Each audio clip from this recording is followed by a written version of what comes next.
ഓം ശുക്ലാംബരധരം വിഷ്ണും ശശിവർണം ചതുർഭുജം പ്രസന്നവദനം ധ്യായേത് സർവവിഘ്നോപശാന്തയേ. സരസ്വതി നമസ്തുഭ്യം വരദേ കാമരൂപിണി വിദ്യാരംഭം കരിഷ്യാമി സിദ്ധിർഭവതു may സദാ. ഗുരുർബ്രഹ്മാ ഗുരുർവിഷ്ണുഃ ഗുരുർദേവോ മഹേശ്വരഃ ഗുരുസാക്ഷാത് പരം ബ്രഹ്മ തസ്മൈ ശ്രീഗുരവേ നമഃ. സദാശിവസമാരംഭാം ശങ്കരാചാര്യമധ്യമാം അസ്മദാചാര്യപര്യന്താം വന്ദേ ഗുരുപരമ്പരാം. ദുർഗാ സപ്തശ്ലോകി 7 ശ്ലോകങ്ങളിൽ ദേവി മാഹാത്മ്യത്തിലെ ഏറ്റവും വിശേഷപ്പെട്ട ശ്ലോകങ്ങൾ തിരഞ്ഞെടുത്തതാണ്. അതിനെയാണ് ദുർഗാ സപ്തശ്ലോകി. ദുർഗയുടെ 7 വിശേഷ ശ്ലോകങ്ങൾ, ദേവി മാഹാത്മ്യത്തിലെ അതിവിശിഷ്ടങ്ങളായ 7 ശ്ലോകങ്ങൾ. അത് ആദ്യം ചൊല്ലുന്നു. ഓം ജ്ഞാനിനാമപി ചേദാംസി ദേവി ഭഗവതീ സാ ബലാദാകൃഷ്യ മോഹായ മഹാമായ പ്രയച്ഛതി. ദുർഗേ സ്മൃതാ ഹരസി ഭീതിമശേഷജന്തോഃ സ്വസ്ഥൈ സ്മൃതാ മതിമതീവ ശുഭാം ദദാസി. ദാരിദ്ര്യദുഃഖഭയഹാരിണി കാ ത്വദന്യാ സർവോപകാരകരണായ സദാർദ്രചിത്താ. സർവമംഗളമാംഗല്യേ ശിവേ സർവാർത്ഥസാധികേ ശരണ്യേ ത്രയംബകേ ഗൗരി നാരായണി നമോസ്തുതേ. ശരണാഗതദീനാർത്തപരിത്രാണപരായണേ സർവസ്യാർത്തിഹരേ ദേവി നാരായണി നമോസ്തുതേ. സർവസ്വരൂപേ സർവേശേ സർവശക്തി സമന്വിതേ ഭയേഭ്യസ്ത്രാഹി നോ ദേവി ദുർഗേ ദേവി നമോസ്തുതേ. സർവബാധാ പ്രശമനം ത്രൈലോക്യസ്യാഖിലേശ്വരി ഏവമേവ ത്വയാ കാര്യം അസ്മദ്വൈരിവിനാശനം.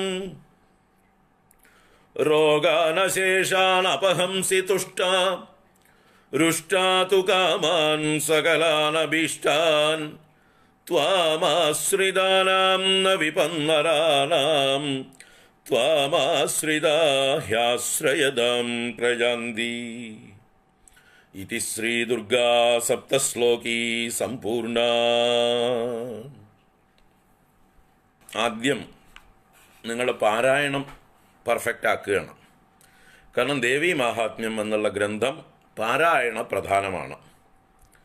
അതിലേറ്റവും മുഖ്യം പാരായണമാണ്.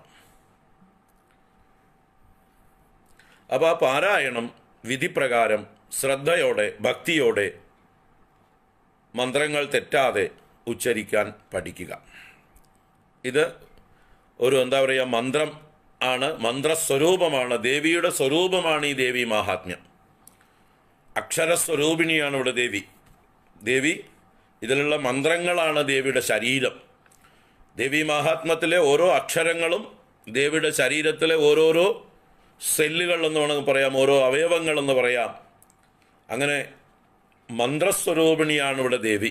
അപ്പോൾ ദേവിയുടെ പരിപൂർണമായിട്ടുള്ള ഒരു ശരീരമാണ്. എങ്ങനെയാണോ ശ്രീവിദ്യാ മന്ത്രം ദേവിയുടെ 3 കൂടങ്ങളായിരിക്കുന്ന 3 തട്ടുകളായി തിരിച്ചിരിക്കുന്ന മന്ത്രസ്വരൂപിണി ആയിരിക്കുന്നത് ദേവി അല്ലേ. വാഗ്ഭവകൂടം, മധ്യകൂടം, ശക്തികൂടം, ഇങ്ങനെ പഞ്ചദശാക്ഷരി മന്ത്രത്തെ 3 കൂടങ്ങളായി തിരിച്ചിരിക്കുന്നത് പോലെ ഇവിടെ സപ്തശതി എന്നുള്ളതായിട്ടുള്ള മന്ത്രം ദേവിയുടെ ശരീരമാണ്. അതിൽ ഓരോ അക്ഷരങ്ങളും ദേവിയുടെ ശരീരത്തിലെ ഓരോ അവയവങ്ങളാണ്. അപ്പോൾ ആ ഒരു ശ്രദ്ധയോടെ നമ്മൾ ദേവിയെ ബഹുമാനപൂർവം ഭക്തിപൂർവം ഒരു പൂജാഭാവത്തിൽ ഇത് ഉച്ചരിക്കണം. അതാണിതിൽ മുഖ്യം. പാരായണമാണ് മുഖ്യം. അപ്പോൾ ആ പാരായണത്തിൻ്റെ നിയമങ്ങളൊക്കെ നമ്മൾ പറഞ്ഞു. എന്താണ്? മധ്യമ ശബ്ദത്തിൽ ചൊല്ലണം. വെച്ചാൽ ഒട്ടും പതുക്കെ ചൊല്ലിയാൽ പോരാ, വലിയ ഉച്ചത്തിലിട്ട് നിലവിളിക്കുകയും വേണമെന്നില്ല, ഘോഷിക്കേണ്ട ആവശ്യമില്ല. ആവശ്യത്തിനുള്ള ശബ്ദത്തിൽ വ്യക്തമായിട്ട് സ്പഷ്ടമായിട്ട് ചൊല്ലണം. അതുപോലെ വലിയ നീട്ടിച്ചൊല്ലാൻ, സംഗീതാത്മകമായിട്ട് ചൊല്ലാൻ പാടുള്ളതല്ല. കാരണം മന്ത്രസ്വരൂപമായതുകൊണ്ട് അധികം അതിനെ ദീർഘിപ്പിച്ചാലൊക്കെ അതിൻ്റെ എന്താ പറയുക, മന്ത്ര അക്ഷരങ്ങൾ മാറിപ്പോകും. അപ്പോൾ ദീർഘമായിട്ട് ചൊല്ലാൻ പാടില്ല, വളരെ ഫാസ്റ്റായിട്ടും എക്സ്പ്രസ് സർവീസായിട്ടും ചൊല്ലാൻ പാടില്ല, ശീഘ്രമായിട്ട് ചൊല്ലാൻ പാടില്ല. ശരീരം മുഴുവൻ ഇരുന്ന് ആടിക്കൊണ്ട് തലയും ആട്ടിക്കൊണ്ട് ഇങ്ങനെ വല്ലാതെ ആലസ്യത്തോടു കൂടിയിട്ടും ചൊല്ലാൻ പാടില്ല. ഒരു ജാഗ്രതയോടുകൂടി ചൊല്ലണം എന്നർത്ഥം. അതാണ് ഈ ആലസ്യത്തോടുകൂടി ഇരുന്ന് ആടിക്കൊണ്ട് ഇരുന്ന് തമോ ഗുണത്തോടുകൂടി യാന്ത്രികമായിട്ട് ചൊല്ലാതിരിക്കാൻ വേണ്ടിയിട്ട് ശരീരം സ്റ്റഡിയായിരുന്നു കൊണ്ട് ഒരു ധ്യാനാത്മക ഭാവത്തിൽ ഇരുന്നു കൊണ്ട് ഭക്തിപൂർവം ചൊല്ലണം. ആ ശ്രദ്ധ, ജാഗ്രത നല്ലതുപോലെ ഉണ്ടാവണം. കാരണം എത്ര പ്രാവശ്യം നമ്മൾ ഇത് ചൊല്ലിയാലും ഈ മന്ത്രങ്ങളുടെ ഒരു പ്രത്യേകത എന്ന് പറയുന്നത് സമാനമായിട്ടുള്ള മന്ത്രങ്ങൾ പല ഭാഗത്തും വരുന്നുണ്ട്. അപ്പോൾ ചെറിയ ചെറിയ വാക്കുകളിലെ വ്യത്യാസങ്ങളുണ്ടാവും ഓരോ വരിയിലും. ഇവിടെ ചൊല്ലിയതായിട്ടുള്ള ഒരു ശ്ലോകം പോലെ തന്നെയുള്ള ശ്ലോകം അപ്പുറത്തും ഉണ്ടാവും, പക്ഷെ അതിൻ്റെ ഇടയിൽ ചില വാക്കുകൾ മാത്രം മാറ്റം ഉണ്ടാവും. അപ്പോൾ നമ്മൾ കണ്ണടച്ച് ചൊല്ലുകയാണെങ്കിൽ ചിലപ്പോൾ ആ ശ്ലോകം ആരംഭിക്കും, പക്ഷേ അവസാനിപ്പിക്കുന്നത് മറ്റേ ശ്ലോകം കൊണ്ടായിരിക്കും. അപ്പോൾ ഇങ്ങനെ സമാനമായിട്ടുള്ള പദങ്ങൾ പ്രയോഗിച്ചിട്ടുള്ളത് കൊണ്ട് ധാരാളം നമ്മൾ കണ്ണടച്ച് അശ്രദ്ധമായി യാന്ത്രികമായി ചൊല്ലിയാൽ തെറ്റും എന്നുള്ളത് ഉറപ്പാണ്. ഈ ഒരു ദേവി മഹാത്മ്യത്തിൻ്റെ ഒരു പ്രത്യേകതയാണ്. അതുകൊണ്ട് വളരെ ജാഗ്രതയോടുകൂടി നമ്മൾ അലേർട്ടായിട്ട് ഓരോ വരികളിലും നമ്മുടെ കണ്ണ് എത്തിക്കൊണ്ടേയിരിക്കണം.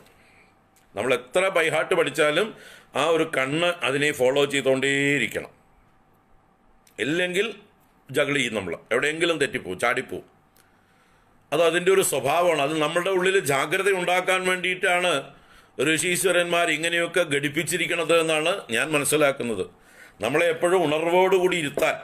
കാരണം നമ്മുടെ ഭാഗത്തുനിന്ന് വേറെ എവിടേക്കെങ്കിലും മനസ്സ്, ചിന്ത എവിടേക്കെങ്കിലും കാട് കയറി പോയാൽ അപ്പം തെറ്റിയിരിക്കും. എവിടെയെങ്കിലും വരിയിലിടയിൽ വെച്ച് തെറ്റിയാലോ നമ്മൾ ആ വരി ആദ്യം തൊട്ട് ചൊല്ലണം. വരിയിലിടയിൽ ചൊറ്റിയാൽ അത് ആദ്യം തൊട്ട് ആരംഭിക്കണം. ആ വരി എവിടെ നിന്നാണോ തുടങ്ങിയത് ആ വരി അവിടെ നിന്ന് തന്നെ ആരംഭിക്കുക. അല്ലാതെ അവിടെ തെറ്റിയെടുത്ത് തിരുത്തിയാൽ മാത്രം പോരാ. പിന്നെ നമ്മൾ കൂട്ടത്തോടു കൂടി ചൊല്ലുമ്പോൾ, ഒന്നിച്ചൊരു ഗ്രൂപ്പായിട്ട് ചൊല്ലുമ്പോൾ ആദ്യം തൊട്ട് ഒരാൾക്ക് ആദ്യമായി തൊട്ട് ചൊല്ലാൻ പറ്റില്ല. മനസ്സുകൊണ്ട് അയാൾ ആദ്യം തൊട്ട് ചൊല്ലുക. കാരണം കൂട്ടത്തിൽ ഒരാൾ മാത്രം എടുത്ത് ബഹളം വയ്ക്കാൻ പറ്റില്ല. അതുകൊണ്ട് കൂട്ടത്തോടു കൂടി ചൊല്ലുമ്പോൾ തെറ്റിയാൽ മനസ്സിൽ തിരുത്തുക. ഒറ്റയ്ക്ക് ചൊല്ലുമ്പോൾ ആദ്യം തൊട്ടേ ചൊല്ലുക. ആ വരികൾ ആദ്യം തൊട്ട് തന്നെ ആരംഭിക്കുക. ആ ശ്ലോകം ആദ്യം തൊട്ട് ആരംഭിക്കുക. വരി മാത്രമല്ല, ആ ശ്ലോകം ആദ്യം തൊട്ട് ആരംഭിക്കുക.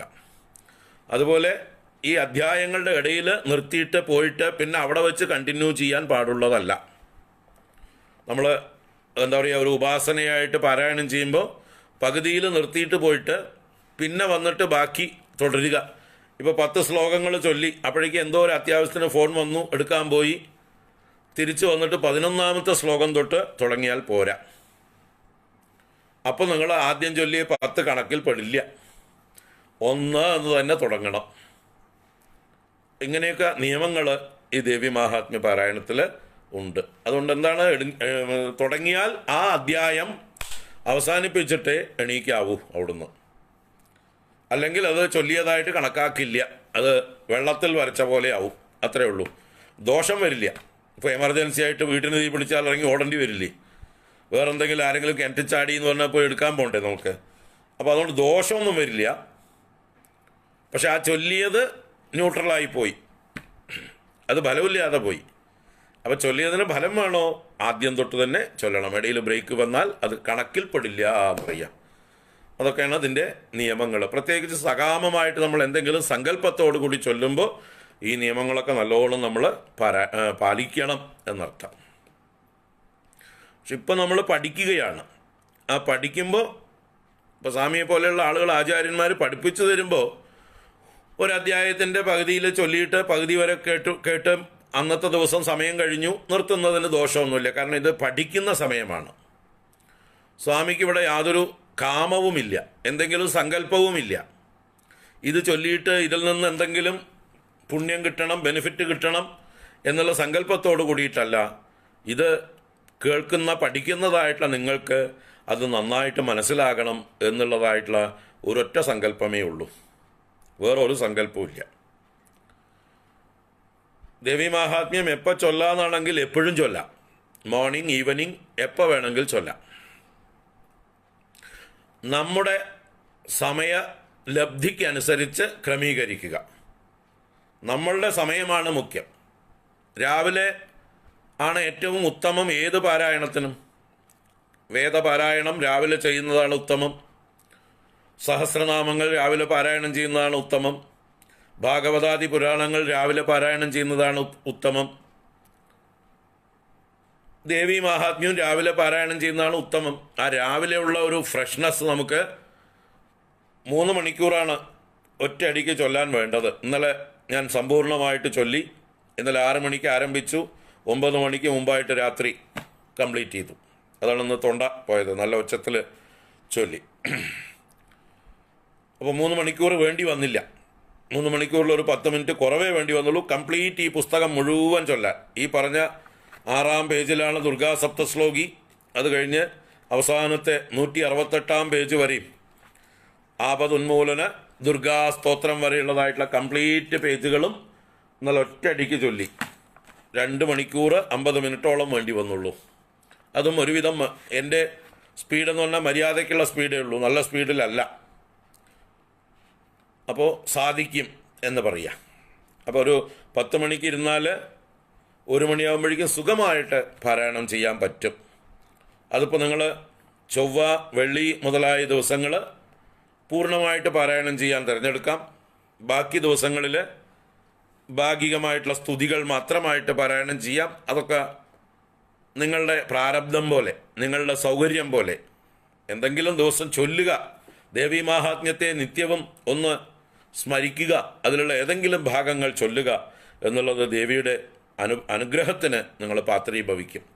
ആ ഗൃഹത്തിൽ ദേവിയുടെ നിത്യ സാന്നിധ്യം ഉണ്ടാകും. അതൊക്കെ ദേവി മാഹാത്മ്യത്തിൻ്റെ മാഹാത്മ്യം പറയുന്ന ഒരു അധ്യായമേ ഉണ്ട്, 12-ാം അധ്യായം. അത് ദേവി തന്നെയാണ് പറയുന്നത്. ദേവി തന്നെ സ്വയം ഈ ദേവി മാഹാത്മ്യത്തിൻ്റെ മഹിമയെ ദേവന്മാരോട് പറയുന്നതായിട്ടുള്ള വാക്കുകളുണ്ട്.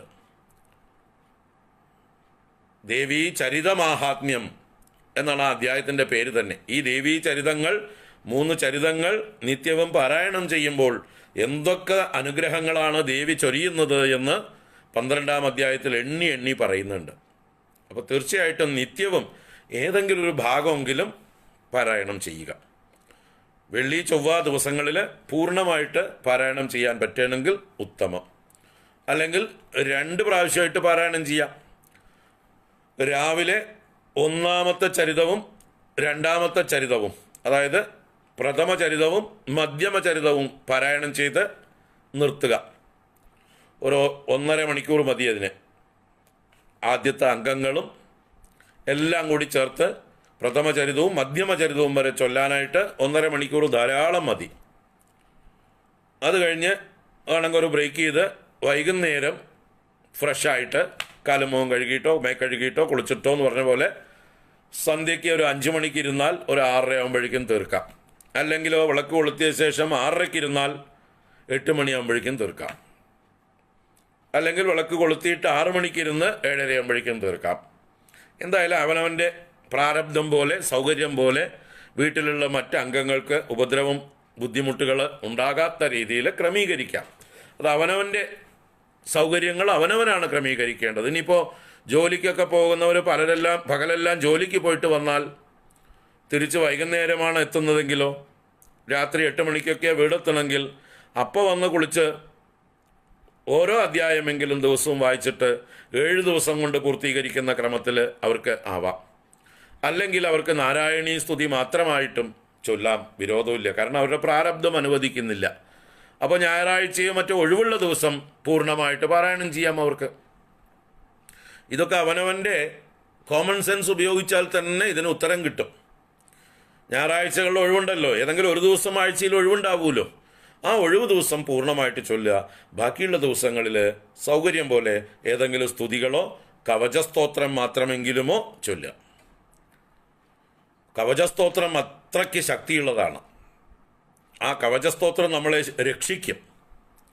നമ്മുടെ രക്ഷയാണ് ആ കവചസ്തോത്രം. അപ്പോൾ കവചസ്തോത്രം നിത്യവും ചൊല്ലുക, സമയമുണ്ടെങ്കിൽ ഒരു സ്തുതിയും കൂടി ചൊല്ലുക.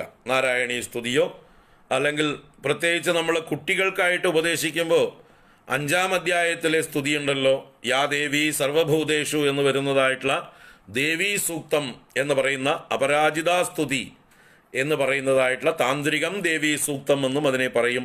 ആ സൂക്തം മാത്രമായിട്ട് നമ്മൾ അവസാനം ചൊല്ലാറുണ്ട്. ഈ 13 അധ്യായങ്ങളും കഴിഞ്ഞ് നവാക്ഷരി മന്ത്രവും ജപിച്ചിട്ട് അവസാനം ദേവീ സൂക്തം ചൊല്ലും. ആ സൂക്തം മാത്രമായിട്ട് കുട്ടികളെ പഠിപ്പിക്കാം. കാരണം കുട്ടികൾക്ക് ഏറ്റവും പ്രയോജനമുള്ള ദേവീ സ്തുതി അതാണ്. കാരണം അത് കാര്യസാധ്യത്തിനുള്ള സ്തുതിയാണ്. നമ്മുടെ ഏത് ആഗ്രഹങ്ങളും സാധിപ്പിക്കുവാനുള്ള സ്തുതിയാണ്. കാരണം ദേവന്മാര് ശുംഭനിശുംഭന്മാരെ കൊണ്ട് പൊറുതിമുട്ടി അവരുടെ എല്ലാ അധികാരങ്ങളും നഷ്ടപ്പെട്ട്, സ്വാതന്ത്ര്യം നഷ്ടപ്പെട്ട്, നിലനിൽക്കാൻ പറ്റാതെ പ്രച്ഛന്ന വേഷധാരികളായി സഞ്ചരിക്കുന്ന അവസ്ഥയിൽ ഗതി കെട്ടിട്ട് എല്ലാം തിരിച്ചു കിട്ടാൻ വേണ്ടി ദേവിയുടെ കാരുണ്യത്തിന് വേണ്ടി അപേക്ഷിച്ച് പ്രാർത്ഥിച്ചതാണ് 5-ാം അധ്യായത്തിലെ ആ ദേവീ സൂക്തം. അതിൻ്റെ ഫലമായിട്ടാണ് ദേവി പ്രത്യക്ഷമായി അനുഗ്രഹിച്ചതും ശുംഭനിശുംഭന്മാരെയും അദ്ദേഹത്തിൻ്റെ സേനാനായകന്മാരെയും വലിയ കോടിക്കണക്കിനുള്ള സൈന്യത്തെയും നശിപ്പിച്ച് ഈ ദേവന്മാർക്ക് നഷ്ടപ്പെട്ടതായിട്ടുള്ള എല്ലാ സൗഭാഗ്യങ്ങളും തിരിച്ചു കൊടുത്തത്. അപ്പോൾ കാര്യസാധ്യത്തിന് വേണ്ടിയുള്ള ഒരു സ്തുതിയാണ് 5-ാം അധ്യായത്തിലെ ദേവീ സൂക്തം. 11-ാം അധ്യായം നാരായണീ സ്തുതി കൃതജ്ഞതയുടെ സ്തുതിയാണ്. കാര്യങ്ങളെല്ലാം കഴിഞ്ഞു കിട്ടി സന്തോഷിച്ചു കൊണ്ടുള്ളതായിട്ടുള്ള, ദേവിയോട് കൃതജ്ഞത പ്രകടിപ്പിച്ചു കൊണ്ടുള്ളതായിട്ടുള്ള, ദേവീ തത്വം അറിഞ്ഞുകൊണ്ടുള്ളതായിട്ടുള്ള, ദേവിയുടെ മാഹാത്മ്യം അറിഞ്ഞുകൊണ്ടുള്ളതായിട്ടുള്ള ഒരു സ്തുതിയാണ്. നമ്മളെപ്പോലെയുള്ള പ്രായമായിട്ടുള്ളവർക്കൊക്കെ ആ നാരായണീ സ്തുതിയാണ് ഉത്തമം. അപ്പോൾ കുട്ടികൾക്ക് ഏറ്റവും ഉത്തമം ഏതാണെന്ന് ചോദിച്ചാൽ 5-ാം അധ്യായത്തിലെ ആ ദേവീ സൂക്തം എന്ന് പറയുന്നതായിട്ടുള്ള സ്തുതിയാണ് ഏറ്റവും കുട്ടികളെ പഠിപ്പിക്കാൻ ഉത്തമം. അവർക്കത് ചൊല്ലി പഠിക്കാനും എളുപ്പമാണ്. കാരണം ആവർത്തിച്ച് ഒരേ വരികളാണ് വരുന്നത്. യാ ദേവി സർവഭൂതേഷു വിഷ്ണുമായേതി സംസ്ഥിത നമസ്തസ്യൈ നമസ്തസ്യൈ നമസ്തസ്യൈ നമോ നമ. അപ്പോൾ കുട്ടികൾ എളുപ്പം പഠിക്കുകയും ചെയ്യും. അതിൻ്റെ ഇടയിലുള്ള ആ വിഷ്ണുമായ ചേതനേത്യവിധീയതേ ബുദ്ധിരൂപേണ സംസ്ഥിത, ഇങ്ങനെ ആ ഇടയിലുള്ള ഒരു പദം മാത്രം അവർക്ക് ഓർമ്മ വെച്ചാൽ മതി. അത് ക്രമത്തിൽ ഓർമ്മ വയ്ക്കാൻ കുട്ടികൾക്ക് എളുപ്പം സാധിക്കുകയും ചെയ്യും. അപ്പോൾ കുട്ടികൾക്ക് ഈസി ആയിട്ട് ബൈഹാർട്ട് ചെയ്യാൻ പറ്റുന്നതും വളരെ വേഗം ചൊല്ലിത്തീർക്കാൻ പറ്റും. കാരണം നാരായണീ സ്തുതി ചൊല്ലുമ്പോൾ ആ മുഴുവൻ ശ്ലോകങ്ങളും ചൊല്ലണം. ആ 11-ാം അധ്യായം മുഴുവൻ ചൊല്ലണം. നേരെ മറിച്ച് ദേവീ സൂക്തമാകുമ്പോൾ ആ ഏകദേശം 20 ചില്ലാനം ശ്ലോകങ്ങളേ ഉള്ളൂ. അതിൽ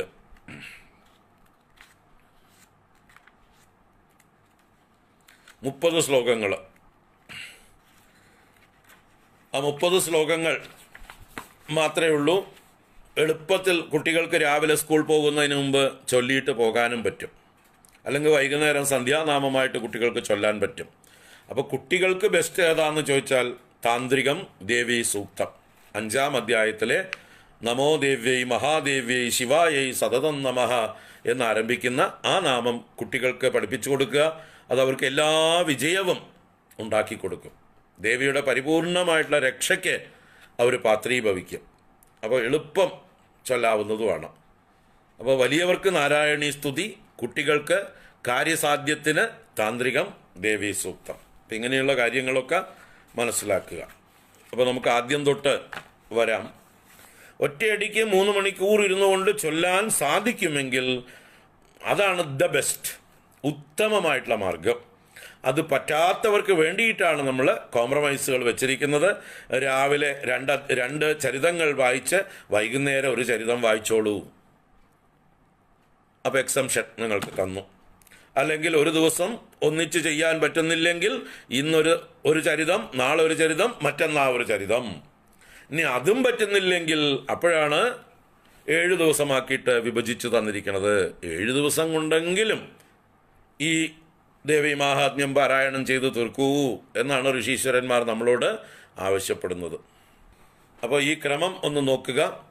വിഷയസൂചികയിൽ ദുർഗാ സപ്തശ്ലോകി എന്നുള്ളത്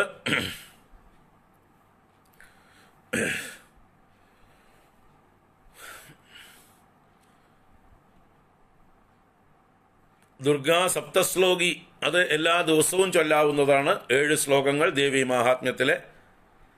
അത് ആദ്യം ചൊല്ലിയിട്ട് ദേവി മാഹാത്മ്യ പാരായണ സങ്കല്പം എന്നതായിട്ടുള്ള ഭാഗം ഞാൻ പാരായണം ചെയ്ത് കാണിച്ചു തന്നു.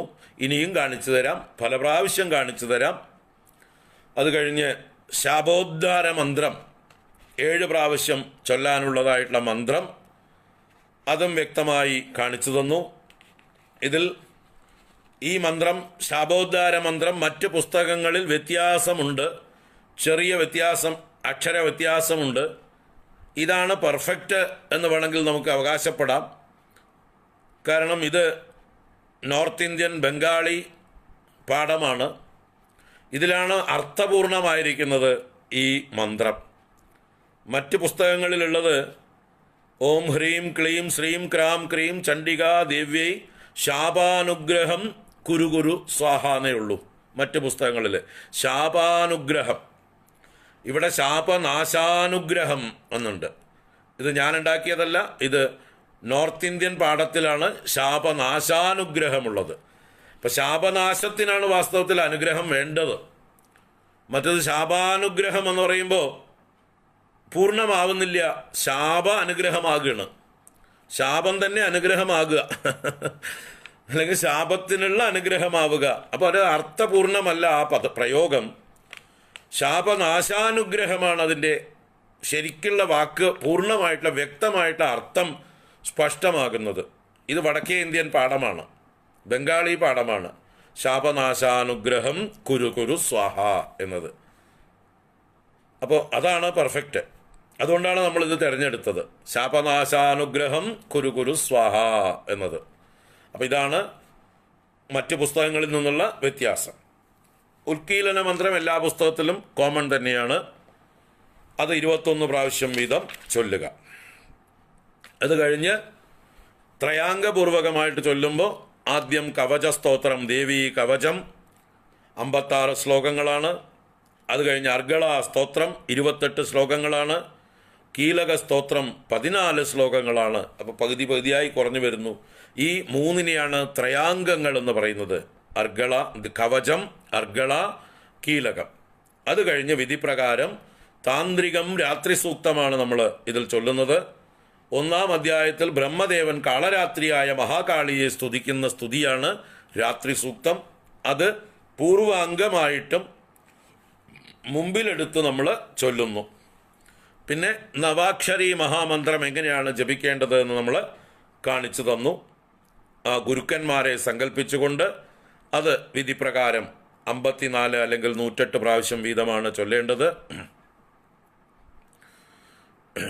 നാരായണീയം പോലെ 2 ഗ്രൂപ്പായിട്ട് ചൊല്ലാൻ പറ്റുമോ എന്ന് ചോദിച്ചാൽ പറ്റില്ല. കാരണം എന്താണെന്ന് വെച്ചാൽ മന്ത്രസ്വരൂപമായതുകൊണ്ട് ഒരാൾ തന്നെ മുഴുവൻ മന്ത്രങ്ങളും ചൊല്ലണം. അപ്പോഴാണ് അതിൻ്റെ ആ മന്ത്രത്തിൻ്റെ ഫലം കിട്ടുക. മറ്റത് ഒരാൾ പകുതിയെ ചൊല്ലുന്നുള്ളൂ, ഒന്നിടവിട്ടിട്ടുള്ള ശ്ലോകങ്ങളെ ചൊല്ലുന്നുള്ളൂ. അപ്പോൾ അയാൾക്ക് അതിൻ്റെ ആ നഷ്ടപ്പെടുകയാണ്, മന്ത്രശക്തി നഷ്ടപ്പെടുകയാണ്, മന്ത്രത്തെ വികലമാക്കുകയാണ്. മനസ്സിലാവുണ്ടോ? മന്ത്രത്തിൻ്റെ ആ പൂർണ്ണത കിട്ടണമെങ്കിൽ നമ്മൾ തുടർച്ചയായിട്ട് ചൊല്ലണം. അതിൽ ബ്രേക്ക് ഇട്ടിട്ട് ഒരു ഗ്രൂപ്പ് അപ്പുറത്തിരുന്ന് ഒരു ശ്ലോകം ചൊല്ലുക, ഒരു ഗ്രൂപ്പ് ഇപ്പുറത്തിരുന്ന് ഒരു ശ്ലോകം ചൊല്ലുമ്പോൾ അതിൽ മന്ത്രങ്ങൾ നഷ്ടപ്പെട്ടു പോകുന്നു. അങ്ങനെ ചൊല്ലാനുള്ളതല്ല ദേവി മാഹാത്മ്യം. നാരായണീയം അങ്ങനെയുള്ളതല്ല. നാരായണീയം നിങ്ങൾക്ക് ഇഷ്ടം പോലെ ചൊല്ലാം. അതൊരു സ്തോത്രമാണ്, ഒരു സ്തുതിയാണ്. അതിൽ മന്ത്രബീജങ്ങളില്ല. മന്ത്രം അതിൽ ഇൻലെയ്ഡായിട്ട് വിന്യസിച്ചിട്ടില്ല. അതൊരു സ്തോത്രം ആസ്വദിക്കാനുള്ളതാണ്. അതിൽ എക്സംഷൻസ് ഇങ്ങനെയൊക്കെ നിങ്ങൾക്ക് ആവാം. ഒരാൾ ചൊല്ലുന്നത് കേട്ടാൽ മതി, നമുക്ക് നമ്മളൊരു ഭാഗത്ത് ചൊല്ലിയാൽ മതി. ഒരു ശ്ലോകം നമ്മൾ ചൊല്ലി മറ്റുള്ളവരൊരു ശ്ലോകം ചൊല്ലുമ്പോൾ അത് ദോഷമില്ല. പക്ഷെ അതുപോലെയല്ല, ദേവി മാഹാത്മ്യം പൂർണ്ണമായിട്ട് ചൊല്ലുമ്പോഴേ അത് അവനവൻ തന്നെ ഓരോ ശ്ലോകവും അവനവൻ തന്നെ ചൊല്ലുമ്പോഴേ അതിൻ്റെ പൂർണ്ണതയുള്ളൂ. മറ്റത് അതിനെ വികലമാക്കുകയാണ്. മനസ്സിലാക്കുക. മറ്റ് കൃതികൾ ചൊല്ലുന്ന ലാഘവത്തോടെ ഇതിനെ എടുത്തുകൂടാ എന്ന് പറയണം. ഇത് മന്ത്രമാണ്. ഇതിൽ ഓരോ വരികളിലും മന്ത്രം, എന്താ പറയുക, ബീജമന്ത്രങ്ങൾ നിരത്തിയിരിക്കണം. അത് നഷ്ടപ്പെടാൻ പാടുള്ളതല്ല. അതിനെ നമ്മൾ എടുത്തു ചാടാൻ പാടുള്ളതല്ല, അവഗണിക്കാൻ പാടുള്ളതല്ല. അത് തുടർച്ചയായിട്ട് തന്നെ ചൊല്ലി ചൊല്ലി ചൊല്ലി പോകണം. മനസ്സിലാക്കുക. അങ്ങനെ ശ്രദ്ധയോടുകൂടി ചൊല്ലേണ്ടതാണ് എന്നർത്ഥം. അപ്പോൾ നമ്മുടെ ശ്രദ്ധ കുറയാൻ പാടില്ല എന്നാണ് പറഞ്ഞതിൻ്റെ അർത്ഥം. ആ ലാഘവ ബുദ്ധിയോടുകൂടി ഇതിനെ കാണരുത്, ഗൗരവ ബുദ്ധിയോടുകൂടി തന്നെ കാണണം, കമ്മിറ്റ്മെൻറ്റോടുകൂടി തന്നെ കാണണം. അത് കമ്മിറ്റഡ് ആവാൻ തയ്യാറുണ്ടെങ്കിൽ പാരായണം ചെയ്താൽ മതി. ആരും നിർബന്ധിച്ചൊന്നുമില്ല നിങ്ങളിത് പാരായണം ചെയ്തേ പറ്റൂ എന്ന് പറഞ്ഞ് ആരും നിങ്ങളെ കഴുത്തിന് പിടിച്ചിട്ടൊന്നുമില്ല. ഇത്രയും കാലം പാരായണം ചെയ്യാതെ കഴിഞ്ഞു പോയില്ലേ, ഇനിയും ആയിക്കോളൂ, ഒരു വിരോധവുമില്ല. അപ്പോൾ ചൊല്ലണമെന്നുണ്ടെങ്കിൽ അതിൻ്റെ മര്യാദ പാലിച്ചുകൊണ്ട് ചൊല്ലുക, അനുസരിക്കാൻ തയ്യാറാവുക, ഗുരുക്കന്മാരെ, ശാസ്ത്രങ്ങളെ, സമ്പ്രദായങ്ങളെ വിനയപൂർവം മാനിക്കുന്നവരാവുക. അപ്പോഴേ അതിൻ്റെ അനുഗ്രഹം കിട്ടുള്ളൂ. ഇപ്പോൾ സൗന്ദര്യലഹരിയൊക്കെ നിങ്ങൾക്ക് വേണമെങ്കിൽ ഇഷ്ടം പോലെ ചൊല്ലാം. ഒരു ശ്ലോകം ഒരു കൂട്ടർ ചൊല്ലി, അപ്പുറത്തൊരു ശ്ലോകം മറ്റൊരു കൂട്ടർ ചൊല്ലാം. ലളിതാ സഹസ്രനാമം അങ്ങനെ ചൊല്ലാൻ പാടില്ല. ലളിതാ സഹസ്രനാമത്തിലും ഈ നിബന്ധനകളൊക്കെ ബാധകമാണ്. 1000 നാമങ്ങൾ ഒരു വ്യക്തി തന്നെ തുടർച്ചയായിട്ട് ആവർത്തിച്ച് ചൊല്ലണം. അപ്പോൾ ലളിതാ സഹസ്രനാമവും ദേവീ മാഹാത്മ്യവും വളരെ ശക്തിയുള്ളതായിട്ടുള്ള ഒറിജിനൽ മന്ത്രങ്ങളാണ്. അതിനെ നമ്മൾ യാതൊരു തരത്തിലുള്ള കുട്ടിക്കളിക്കും ഉപയോഗിക്കാൻ ഉള്ളതല്ല. താന്ത്രികം, രാത്രി സൂക്തം, നവാക്ഷരി മഹാമന്ത്ര ജപം, അത് കഴിഞ്ഞിട്ടാണ് ദേവീ മാഹാത്മ്യത്തിലേക്ക് നമ്മൾ പ്രവേശിക്കുന്നത്.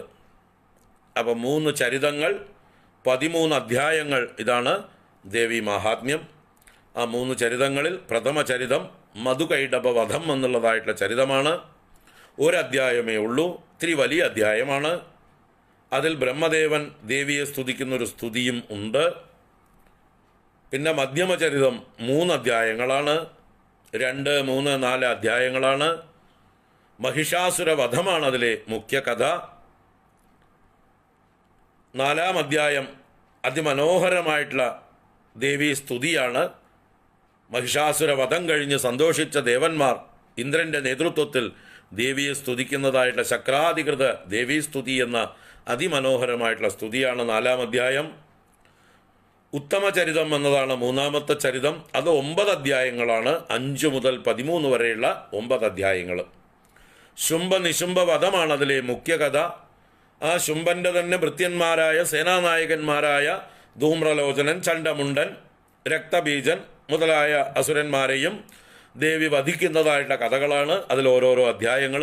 അവസാനം ശുംഭൻ്റെ സഹോദരനായ നിശുംഭനെയും കൊന്ന് പിന്നീട് ശുംഭവധവും ചെയ്യുന്നു. അത് കഴിഞ്ഞ് ദേവിയെ ദേവന്മാരെല്ലാവരും കൂടി സന്തോഷിച്ച് സ്തുതിക്കുന്നതാണ് 11-ാം അധ്യായം. 11 അധ്യായം അത് നാരായണീ സ്തുതി. 11-ാം അധ്യായം നാരായണീ സ്തുതി കഴിഞ്ഞാൽ പിന്നെ 12-ാം അധ്യായത്തിൽ ദേവീ മാഹാത്മ്യത്തിൻ്റെ മഹിമ ദേവി തന്നെ പറയുന്ന ദേവീ ചരിത മാഹാത്മ്യം. 13-ാം അധ്യായം ഈ ദേവീ മാഹാത്മ്യത്തിൻ്റെ പശ്ചാത്തലം പറഞ്ഞ് അവസാനിപ്പിക്കുകയാണ്. അതായത് എവിടുന്ന് തുടങ്ങിയോ അവിടെ തന്നെ കൊണ്ടുപോയി നിർത്തുകയാണ്. സുരതൻ എന്നൊരു രാജാവിനും സമാധി എന്നൊരു വൈശ്യനും സുമേധസ് എന്ന ഋഷിയാണ് ദേവി മാഹാത്മ്യം പറഞ്ഞു കൊടുക്കുന്നത്. ആ കഥ പറഞ്ഞ് അവസാനിപ്പിക്കുകയാണ്. ഈ സുരതൻ എന്ന രാജാവിനും സമാധി എന്ന വൈശ്യനും ദേവിയെ തപസ് ചെയ്ത് 3 വർഷം കൊണ്ട് ദേവി പ്രസാദിച്ച് അവർക്ക് അനുഗ്രഹം കൊടുക്കുന്നതായിട്ടുള്ള ആ കഥയും കൂടിയാണ് 13-ാം അധ്യായത്തിൽ പറഞ്ഞ് അവസാനിപ്പിക്കുന്നത്. അപ്പോൾ അതിനെക്കുറിച്ച് നമുക്ക് നാളെ ഈ കഥ ഒന്ന് ചുരുക്കി കാണാം, എന്നിട്ട് പാരായണത്തിലേക്ക് പ്രവേശിക്കാം. ഈ 13 അധ്യായങ്ങളിലുള്ള 3 ചരിതങ്ങളെ നാളെ ഒരു ഐഡിയയ്ക്ക് വേണ്ടിയിട്ട്, പിന്നെ നമുക്ക് വിശദമായിട്ട് കാണാം. വിശദമായിട്ട് കാണല് പിന്നെ. ഇപ്പോൾ ഒരു ജനറൽ ഒരു ഐഡിയ, ഒരു ബേർഡ്സ് ഐ വ്യൂ, എന്താണ് ഈ 3 അധ്യായങ്ങളിലുള്ള കഥ എന്ന് നാളെ നമുക്ക് കാണാം. അപരാധസഹസ്രാണി ക്രിയന്തേ ഹർനിശം മയാ ദാസോയമിതി മാം മത്വാ ക്ഷമസ്വ പരമേശ്വരി. ആവാഹനം ന ജാനാമി വിസർജനം പൂജാം ചൈവ ന ജാനാമി ക്ഷമ്യതാം പരമേശ്വരി. മന്ത്രഹീനം ക്രിയാഹീനം ഭക്തിഹീനം സുരേശ്വരി യത് പൂജിതം മയാ ദേവി പരിപൂർണം തദസ്തു മേ. അപരാധസദം കൃത്വാ ജഗദംബേതി ചോച്ചരേത് യാം ഗതിം സമവാപ്നോതി ന താം ബ്രഹ്മാദയഃ സുരാഃ. സാപരാധോസ്മി ശരണം പ്രാപ്തസ്ത്വാം ജഗദംബികേ. ഇദാനീമനുകമ്പ്യോഹം യഥേച്ഛസി തദാ കുരു. അജ്ഞാനാദ്വിസ്മൃതേർഭ്രാന്ത്യാ യന്യൂനമധികം കൃതം തൽസർവം ക്ഷമ്യതാം ദേവി പ്രസീദ പരമേശ്വരി. കാമേശ്വരി ജഗന്മാതഃ സച്ചിദാനന്ദ വിഗ്രഹേ ഗൃഹാണാർച്ചാമി മാം പ്രീത്യാ പ്രസീദ പരമേശ്വരി. ഗുഹ്യാദിഗുഹ്യ ഗോപ്ത്രീത്വം ഗൃഹാണാസ്മത്കൃതം ജപം സിദ്ധിർഭവതു മേ ദേവി ത്വൽപ്രസാദാത് സുരേശ്വരി. ഓം ശ്രീ ദുർഗാർപ്പണമസ്തു. ഓം നമശ്ചണ്ഡികായൈ. ഓം ശ്രീ ജഗദംബാർപ്പണമസ്തു.